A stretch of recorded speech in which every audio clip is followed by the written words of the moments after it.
Assalamualaikum warahmatullahi wabarakatuh. A'udzu billahi minasyaitonir rajim. Bismillahirrahmanirrahim. Alhamdulillahi rabbil alamin. Wassalatu wassalamu ala asyrafil anbiya'i wal mursalin. Sayyidina Maulana wa nabiyyina wa habibina wa syafi'ina wa qudwatina wa uswatina Muhammadin sallallahu alaihi wasallam wa ala alihi wa ashabihi ajma'in. اللهم فقهنا في الدين وافتح علينا فتوح العارفين واجعل أعمالنا خالصة لوجهك الكريم يا أرحم الراحمين. اللهم افتح علينا حكمتك وانشر علينا من خزائن رحمتك يا أرحم الراحمين. رب اشرح لي صدري ويسر لي أمري واحلل عقدة من لساني يفقهوا قولي والحمد لله رب العالمين آمين. قال المصنف رحمه الله تعالى ونفعنا وإياكم بعلومه في الدارين آمين. Alhamdulillah, pertama selamanya marilah sama-sama kita panjatkan setinggi-tinggi kesyukuran kita kehadrat Allah Subhanahu wa taala, kerana pada malam ini Allah taala masih lagi memberikan kepada kita peluang. Allah taala masih lagi memberikan kepada kita kesempatan. Allah Ta'ala masih lagi memurniakan kepada kita daripada segala nikmat-nikmat yang dikurniakan kepada sekalian hamba-hambanya. Antaranya nikmat iradat Allah Subhanahu wa taala memberi kesempatan kepada kita untuk kita hadir pada malam ini di rumah Allah Ta'ala ini, semata-mata kita nak melakukan ibadat kepada Allah di atas tuntutan kita sebagai seorang hamba yang ini mengerjakan ibadat kepada Allah Ta'ala dengan cara kita hadir solat berjemaah, kemudian kita berada dalam majlis ilmu yang dikatakan sebagai Rawdatun min Riyadil Jannah, satu taman daripada taman-taman syurga. Mudah-mudahan kehadiran kita pada malam ini dijadikan oleh Allah Subhanahu wa taala sebagai salah satu daripada asbab ataupun bekalan-bekalan kita nak menghadap Allah Subhanahu wa taala pada hari akhirat nanti, insya-Allah. Tuan-tuan puan-puan yang dirahmati oleh Allah Subhanahu wa taala, insya-Allah pada malam ini kita sambung lagi kuliah kita daripada kitab Penawar bagi Hati pada muka surat 83. Dan insya-Allah pada malam ini kita menyambung ataupun kita meneruskan lagi perbincangan kita, huraian kita daripada sifat-sifat ataupun af'al yang dikatakan sebagai sifatum mahmudah ataupun sifat-sifat kepujian yang patut ada pada diri kita, yang patut ada dalam diri kita, dalam hati kita, semata-mata berkehendak ataupun bersebab untuk kita sentiasa taqarrub ataupun sentiasa hampir dengan Allah Ta'ala. Ini baik. Muka surat 83 pada baris yang keempat daripada bawah, bab yang keenam pada menyatakan ikhlas. Ikhlas salah satu daripada sifat yang susah kita nak dapat. Susah kita nak ada-adakan ia. Susah kita nak guna dia dalam kehidupan seharian kita. Kenapa? Kerana ikhlas merupakan salah satu sifat yang tidak boleh dibuat-buat. Ada sifat ikhlas, sifat yang payah kita nak hadirkan ia dalam hati kita, payah, cukup-cukup payah. Sehingga ramai pendapat-pendapat daripada ulama mu'tabar rahimahullahu ta'ala memberi gambaran betapa susahnya ikhlas ni nak masuk dalam diri kita. Ni antaranya disebut oleh Al-Izz bin Abdissalam, salah seorang ulama yang mu'tabar, dia katakan ikhlas ialah bila mana seorang mukallaf melakukan ketaatan semata-mata kerana Allah. Maknanya buat taat, buat amal ibadat semata-mata kerana Allah Ta'ala, lillahi ta'ala, tidak kerana makhluk, tidak kerana manusia, tidak kerana nak pakat, tidak kerana nak kepujian daripada makhluk, ataupun tidak berkehendak kepada ataupun tidak berhajat kepada kedudukan. Maknanya buat semata-mata ibadat itu kerana Allah Ta'ala 100%. Dan dia tidak berharap kepada pengagungan dan juga penghormatan daripada manusia, serta taksir sebarang manfaat atas kerja dia, kecuali nak kepada Allah Ta'ala semata-mata. Inilah sebenarnya matlamat ataupun kehendak bagi orang-orang yang sedang salik ataupun orang-orang yang nak berjalan menuju ke hadratillah. Dia maknanya kita nak berada dalam satu jalan yang hampir kepada Allah Ta'ala. Nak tak nak kita kena biar ada sifat ikhlas dalam hati. Buat ibadat ikhlas kerana Allah Ta'ala. Buat ibadat taksir kepada balasan. Dan juga buat ibadat taksir kepada kerana nak tolak bahaya, tolak bala tu. Naiknya payuh daripada sifat ikhlas ni. Begitu juga antaranya berkata oleh Abu Osman rahimahullahu ta'ala, katakan ikhlas ini ialah bagaimana dia melupakan pandangan daripada makhluk. Dia naknya ialah selalu melihat kepada Khaliq, yakni pencipta. Siapa dia? Allah Ta'ala. Buat apa-apa lillahi ta'ala, kerana Allah Ta'ala 100%. Tidak kerana hajat kita nak pada benda, tidak kerana orang tengok, tidak buat amal ibadat kerana nak kepada pujian daripada siapa-siapa. Tak. Sebab itu naiknya antaranya payah nak boleh kau sifat ikhlas. Ni baik dalam kitab. Ketahuilah olehmu, maknanya ketahuilah olehmu, ketahuilah oleh kita semualah daripada mukallaf ini, bahawasanya ikhlas itu gapo dia? Menunggalkan Allah Ta'ala pada segala taat dengan kosa. Itu maksudnya salah satu definisi ataupun pengertian yang diberitahu ataupun disampaikan oleh pengarang kitab ini, Syekh Abdul Qadir Al-Mandili rahimahullahu ta'ala. Dia kata ikhlas itu ialah kita tunggalkan Allah Ta'ala, kita mengesahkan Allah Ta'ala pada segala taat, segala kebaikan kita itu dengan kosak. Maknanya bila buat amal ibadat, buat kebajikan, buat kebaikan, kosak kita kerana Allah Ta'ala, ikhlas itu. Kalau kita buat amal ibadat tapi tak mari rasa kita ni nak mengagungkan Allah Ta'ala, maka amal kita itu dia tidak ikhlas. Dia buat amal bukan kerana Allah Ta'ala, hakikatnya kita menghadap kiblat yang sama, kita berada dalam rumah Allah Ta'ala, semaya supaya orang lain juga, tapi tak mari, tak hadir sifat ikhlas. Kenapa? Kerana kadang-kadang semaya itu kerana paksaan atas diri kita. Dia buat ibadat tidak kerana nak mengabdikan diri kepada Allah Ta'ala. Sekadar buat ibadat sebab apa? Sebab satu tanggungjawab kita. Hak tu lain dah. Buat ibadat kerana kita orang Islam, dah. Buat amal ibadat kerana kita ni hamba Allah Ta'ala, kerana kita mengesahkan Allah Ta'ala, baru mari sifat ikhlas. Situ duduk dia. Kalau buat ibadat tak mari lagi rasa kita nak menghambakan diri kepada Allah Ta'ala, maka jauh lagi daripada sifat ikhlas. Nak tak nak beribadat, biar letak Allah Ta'ala sebagai matlamat kita, baru mari sifat ikhlas. Baik. Iaitu bahawa menghendaki ia, maknanya berkehendakkan ia seseorang itu dengan taatnya, taat seseorang itu akan semata-mata menuntut hampir kepada Allah Ta'ala. Buat amal ibadat nak suruh dekat dengan Allah Ta'ala, nak suruh hampir kepada Allah Ta'ala. Itu yang dikatakan juga oleh Allah Ta'ala dalam Quran, inna salata tanha 'anil fahsya'i wal munkar.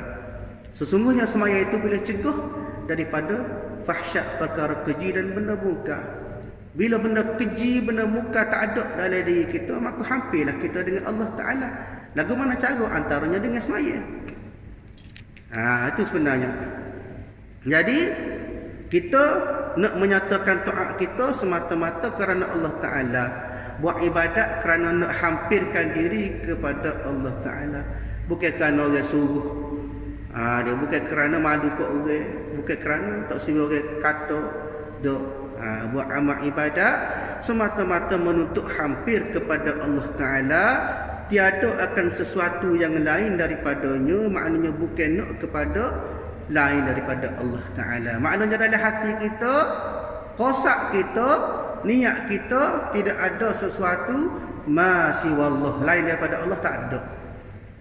Segala kerja buat kita, iktikad kita, amal ibadat kita, segala perlakuan kita sehari-hari, setiap masa, setiap saat, setiap ketika, biar Allah Ta'ala dalam hati kita. Baru mudah mari sifat ikhlas. Dia. Maknanya tidak nak kepada sesuatu yang lain lah. Seperti puji manusia. Tak sia buat amal ibadat kan orang puji dah. Ni dak kita ni kalau orang kau puji, kau rajin kita buat ibadat ni. Dia kau orang puji, kau orang kata bagus, kau rajin kita. Rajin tu bagus tu, tapi kerana nak puji itu tidak bagus. Dan harta benda, buat amal ibadat nak kepada harta benda. Dia ada juga. Dan dimuliakan, maknanya dimuliakan oleh sesiapa? Oleh lain daripada Allah Ta'ala. Maknanya makhluk pakat mulia ke dia berlaku apa? Kerana dia ni rajin buat amal ibadat. Sedangkan hukuk ibadah, tanggungjawab dia tu hukuk ibadah, maknanya hak-hak sebagai hamba. Hukum mana kena beribadat kepada Allah dengan meletakkan Allah Ta'ala sebagai matlamat ibadat kita.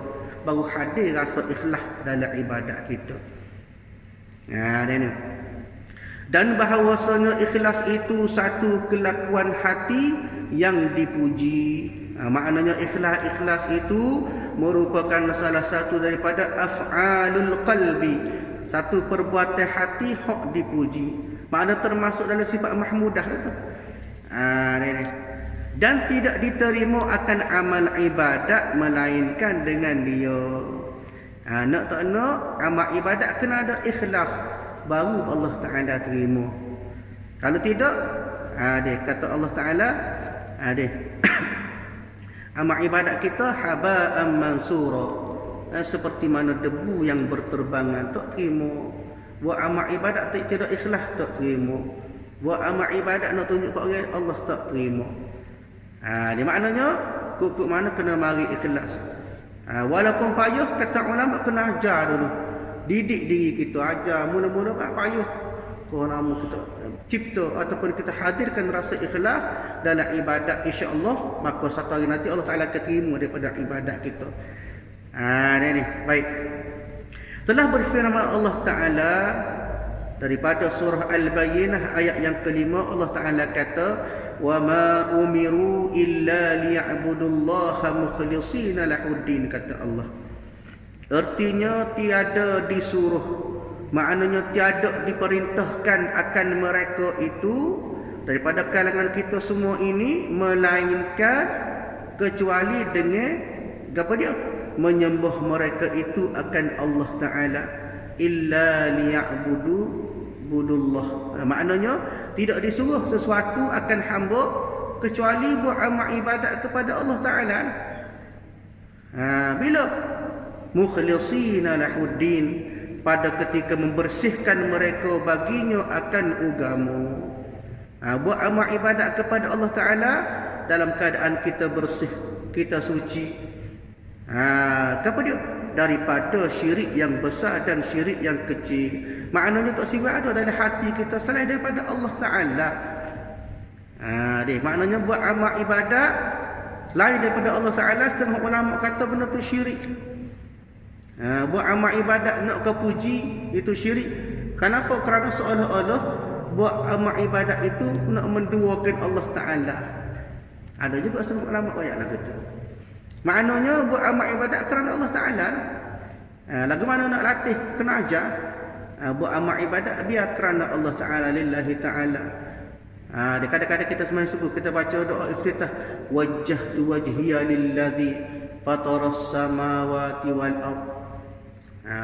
Aku hadapkan wajahku fataras samawati wal ard, kepada yang mencipta langit dan bumi. Siapa dia? Allah Ta'ala. Lillahi rabbil alamin, mana kepada Allah Ta'ala, Tuhan sekalian alam. La syarika lahu, tidak syirik kepada dia. Di dalam semaya kita baca doa iftitah, la syarika lahu, tak syirik kepada Allah Ta'ala. Tapi dalam masa sama hati kita bercampur, mari sifat riak, mari sifat tunjuk ke orang, mari sifat tidak ikhlas. Makna di situ pun sudah syirik kepada Allah Ta'ala. Situ pun kita tipu Allah Ta'ala dah. Dalam ibadat kita doa, kita baca doa iftitah, tapi masa yang sama hati kita bergulung dengan dosa. Kena buat belakang tu, kena bersih. Ke mana kita kena bersih, belajar ilmu tasawuf untuk kita bersih hati kita daripada perkara-perkara berikut. Barulah tidak ada syirik, walaupun syirik yang halus ataupun syirik yang besar, lebih-lebih lagi lah. Maknanya wa ma umiru illa liya'budullaha mukhlishina lahuddin. Maknanya Allah Taala kata tidak disuruh kepada manusia kecuali sembah Allah Taala dengan keadaan mari rasa ikhlas. Ni maknanya buat amal ibadat kita sembah Allah Taala, hadirkan rasa ikhlas. Walaupun payah. Payah. Begitu juga disebut di sini salah satu daripada pendapat sahabat, nama dia Sufyan Ats-Tsauri. Setengah ulama sebut sebagai Sufyan Ats-Tsuri. Dia katakan, tidaklah aku mengubati sesuatu yang lebih berat daripada mengubati niatku. Kenapa? Kerana sentiasa berbolak-balik pada diriku. Kadang-kadang niat kita niat nak buat amal ibadat betul tu. Niat tu betul dah, comel dah. Tapi bila selesai niat, mari selalu dah berbolak-balik hati kita. Kadang-kadang hati berubah. Dalam semaya kita ke Allahu Akbar, lepas akad takbir tu mari selalu dah gangguan daripada makhluk, daripada syaitan, iblis, daripada nafsu kita, banyak gangguan. Sebab itu kita kena doa. Antaranya Nabi ajar, disebut oleh para ulama disebut oleh para ulama, antaranya hadis Nabi SAW yang menyebut kepada kita bahawasanya Nabi ni dua doa yang Nabi paling banyak baca. Dua doa yang paling Nabi kerap baca dalam kehidupan Nabi. Yang pertama doa macam mana? Hadis Nabi sebut daripada Anas radhiyallahu anhu, Nabi banyak doanya, Allahumma rabbana atina fid dunya hasanah wa fil akhirati hasanah wa qina azabannar. Ya Allah, ya Tuhan kami, berikanlah kami kebaikan di dunia dan kebaikan di akhirat, dan jaga kami, pelihara kami daripada api neraka. Itu doa yang pertama. Baik. Doa yang kedua hak hamba nak sebut di sini, doa yang Nabi banyak sebut, Nabi banyak baca ketika hidup Nabi kepada dia. Disebut daripada satu hadis Nabi SAW, juga daripada Anas radhiyallahu anhu, kana Rasulullah sallallahu alaihi wasallam yukthiru ay yaqula ya muqallibal qulub thabbit qalbi ala dinik. Faqultu ya Rasulullah amanna bika wa bima ji'ta bihi fahal takhafu alaina? Qala na'am innal quluba baina asbu'aini min asabi'illah fayuqallibuha kaifa yasha. Satu hadis Nabi, satu ketika sahabat dengar Nabi selalu baca ya muqallibal qulub sabbit qalbi ala dinik. Nabi kata, wahai zat yang membalik-balikkan hati, teguhkanlah hati kami di atas agamamu. Jadi bila mana sahabat dengar, sahabat rasa pelik. Apa Nabi kerik sangat dia sebut ni, wahai yang menjaga hati, yang membalik-balikkan hati, jaga hati, tetapkanlah hati daripada berbolak-balik dia, teguhkanlah hati di atas agama. Maka pada ketika itu sahabat tanya Rasulullah, ya Rasulullah, kami ni beriman kepada kamu. Dia sahabat kata, kepada hak membawa benda-benda membawa yang ni Al-Quran pun kami beriman. Lalu sebab apa engkau masih risau kepada kami?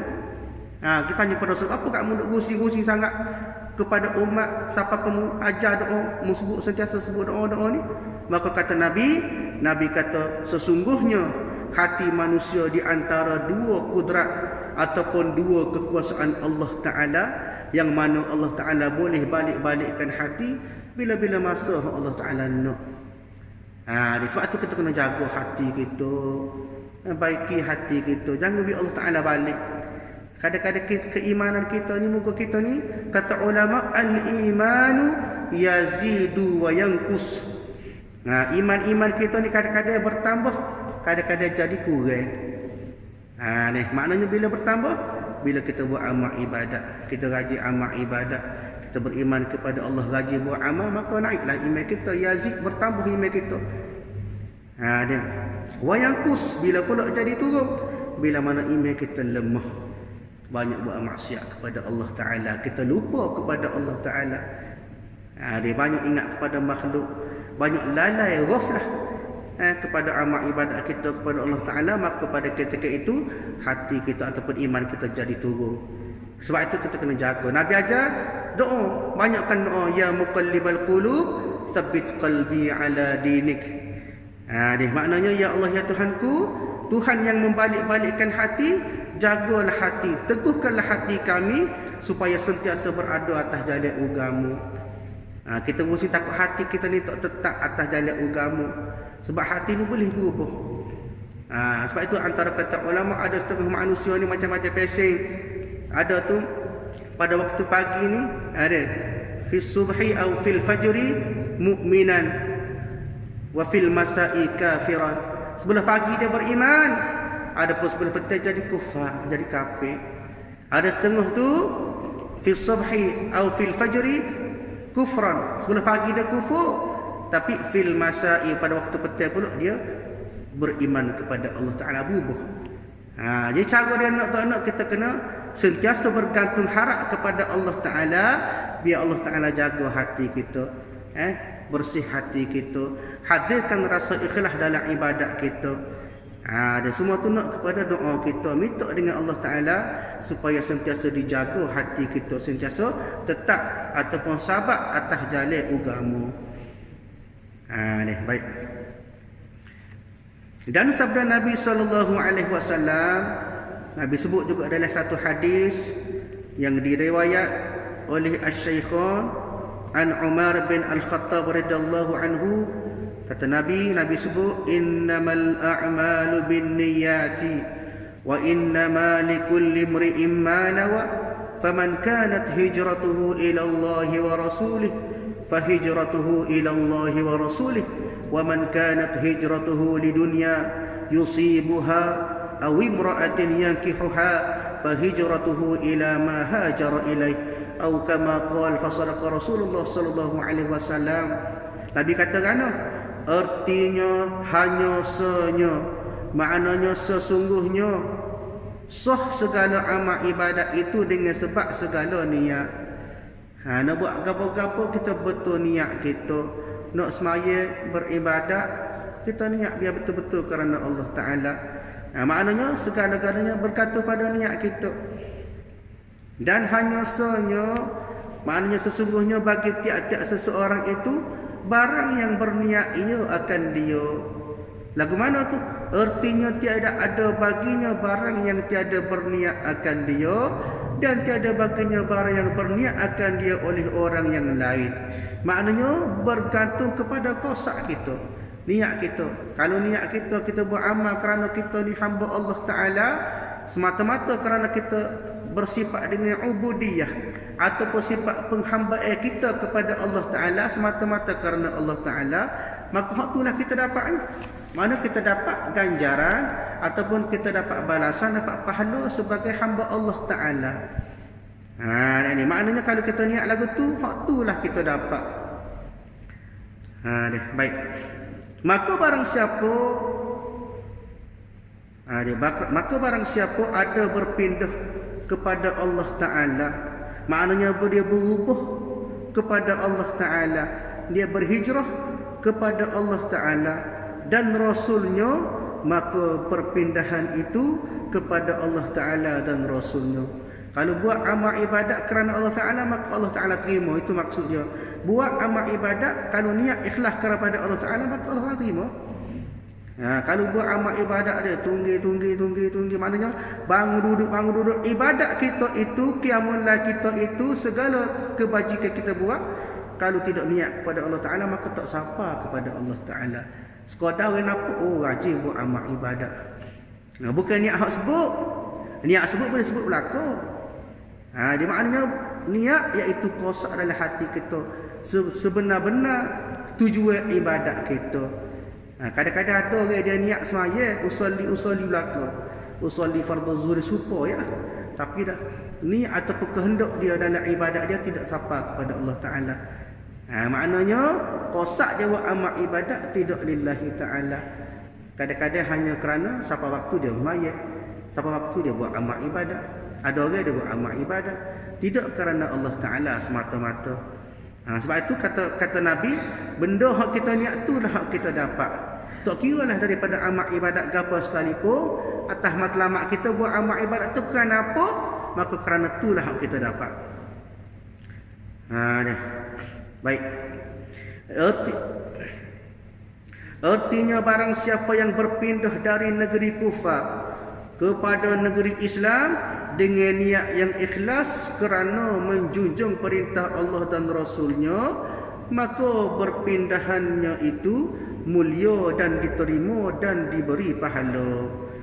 Maksudnya kalau kita berubah, contohnya kita berubah daripada tidak baik kepada yang lebih baik, kita berubah tu kenapa?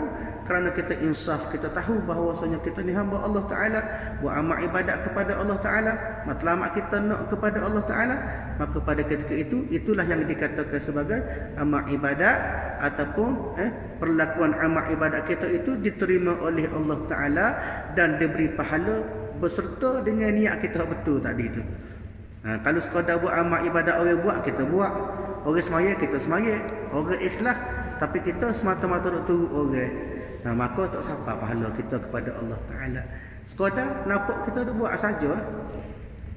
Itu yang dikatakan sebagai semaya ataupun ibadat kita tak memberi kesan ataupun faedah yang baik atas diri kita. Amal ibadat rajin dah buat, tapi kehidupan kita sepetulur. Duk main lagu sekali, tak ada. Orang kata perkembangan kehidupan ke arah lebih baik di sisi Allah Ta'ala. Itu payah kita nak dapat. Jadi cara dia kita kena cipta ataupun kita kena bina daripada keikhlasan kita buat amal ibadat kepada Allah Ta'ala semata-mata. Dan barang siapa berpindahan kerana dunia, yang mendapat ia akan dia. Maknanya dia ni berhijrah ataupun dia berubah kerana dunia, nak ke dunia, nak ke harta, nak ke pangkat, nak ke darjat dan sebagainya. Maknanya dia berubah itu tidak kerana Allah Ta'ala, atau kerana perempuan yang hendak berkahwin ia akan dia. Maksudnya di sini ialah dia berubah kerana nafsu semata-mata. Lagu mana? Maka perpindahannya kepada barang yang berpindah ia kepadanya sangat keji. Maknanya dia berubah tu tak ada nilai di sisi Allah Ta'ala. Walaupun sekiranya kadang-kadang dia berubah tu kerana benda baik, nak jadi baik, tapi matlamat dia tidak tepat, matlamat dia tidak betul di sisi Allah Ta'ala, maka dikira sebagai hijrah dia itu, niat dia itu adalah satu perkara yang sangat keji di sisi Allah Ta'ala. Kerana apa? Kerana menzahirkan ia, menunjukkan ia akan berpindah kepada Allah Ta'ala dan Rasulnya, dan menyembunyi ia akan yang menyalahi sekalipun mencari harta dunia dan perempuan itu harus pada syarat. Ini maksudnya kita nak kepada harta tak apa di sisi Allah Ta'ala, cari harta maknanya tak ada masalah. Selagi kena dengan syarat, selagi kena dengan kehendak Allah Ta'ala, tidak ada unsur-unsur maksiat, tidak ada unsur-unsur riba, tidak ada unsur-unsur dosa dalam pencarian harta kita, maka tidak ada masalah. Carilah harta banyak mana pun tak ada masalah. Syarat jangan kufur atas nikmat Allah Ta'ala dan jangan lari daripada syariat Allah Ta'ala. Harta sebenarnya tidak salah, tapi kadang-kadang kita yang bersalah. Tak pernah jaga harta kita. Kadang-kadang kerana harta kita jadi lara, kerana harta kita jadi lalai. Hak tu salah. Adapun kerana harta yang boleh membawa kita kepada jalan kebaikan, kau banyak harta, kau sedekah, kau murah rezeki, kau rajin bagi ke orang, maka hak tu tak ada masalah. Bagus di sisi Allah Ta'ala, boleh pahala sepatutnya. Maknanya di sisi Allah Ta'ala kita cari harta tidak salah. Dan juga perempuan pun tidak salah, bahkan harus pada syarat. Sunnah Nabi kita berkahwin, kita berumah tangga. Ada ni. Maknanya tidak salah harta, tak salah perempuan itu tak salah. Tetapi bila mana kita meletakkan harta dan juga perempuan dan juga makhluk-makhluk yang lain melebihi matlamat kita kepada Allah Ta'ala, maka hak tu dikira salah. Nak ke mana pun Allah Ta'ala ghayatuna, Allah Ta'ala itulah matlamat kita. Ke mana pun Allah Ta'ala sentiasa berada di tempat yang pertama, barulah disusuli oleh segala benda-benda lain. Janji tidak salah ataupun tidak lagi daripada kehendak syarak. Maknanya kalau kita hijrah, ke mana pun kita berubah, biar kerana Allah Ta'ala, buat amal ibadat kerana Allah Ta'ala. Barulah tidak dikira sebagai perpindahan yang keji. Ni.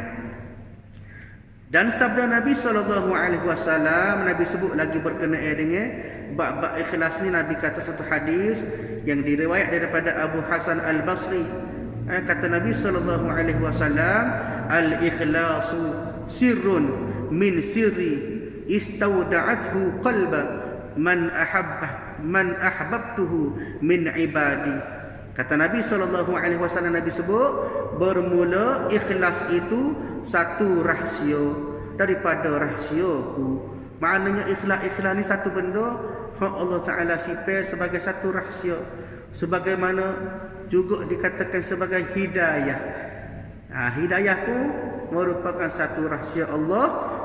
Kata Allah Ta'ala, aku taruh akan dia pada hati mereka yang aku kasih akan dia daripada segala hamba-Ku. Maknanya ikhlas ni Allah Ta'ala pilih. Allah Ta'ala akan tengok sejauh mana amal ibadat kita. Betul ke tak kita buat amal ibadat kepada Allah Ta'ala semata-mata kepada Allah Ta'ala? Kalau betul, maka Allah Ta'ala akan campurkan perasaan ikhlas. Koho buat amal ibadat, koho sedap. Koho semaya, koho galik, koho sedap. Noyaknya kasihnya dia kepada amal ibadat. Kenapa? Kerana ibadat itu matlamat dia berkehendak kepada reda Allah Ta'ala semata-mata. Dia ibadat dah pada hal tu. Tapi maknanya ibadat pun Allah Ta'ala pilih lagi. Sebab itu berapa ramai manusia buat amal ibadat tetapi tidak diterima di sisi Allah Ta'ala. Antaranya ialah bila mana amal ibadat itu tidak ada rasa ikhlas. Ini maknanya amal ibadat itu bukan kerana Allah Ta'ala. Buat amal ibadat nak tunjuk kepada makhluk, nak kepada benda lain daripada Allah Ta'ala, maka amal ibadat itu tidak ada nilai di sisi Allah Subhanahu Wa Ta'ala. Sebab itulah kita kena beringat, jaga-jaga supaya hati kita ni sentiasa ada rasa ikhlas. Sebab apa? Sebab Allah Ta'ala sebut dalam Quran berkenaan dengan pengajaran bagi orang-orang yang tidak ikhlas dalam ibadat. Kata Allah Ta'ala daripada surah Al-Kahfi ayat 103 hingga 105, Allah Ta'ala sebut macam mana? Qul hal nunabbi'ukum bil akhsarina a'mala.